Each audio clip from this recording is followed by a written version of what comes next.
Hey everyone, welcome back to the channel. In today's quick tutorial, I will show you how to find your USDT wallet address on the Coinbase wallet application. If you are planning to receive Tether from someone or from another exchange, you need the correct wallet address and network, and I will explain both. Before we get into it, make sure to like the video and subscribe to the channel for more crypto related videos. First thing you need to do is to open your Coinbase wallet application.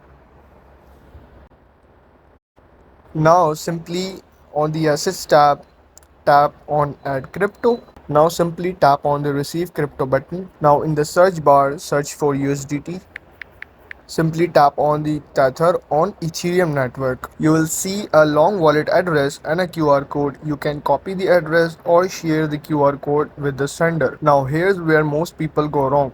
USDT exists on multiple blockchains, so you must know what network the sender is using. And that's it. Now you know how to find your USDT wallet address on Coinbase wallet. If this video found you helpful, make sure to like the video and subscribe to the channel for more crypto related videos.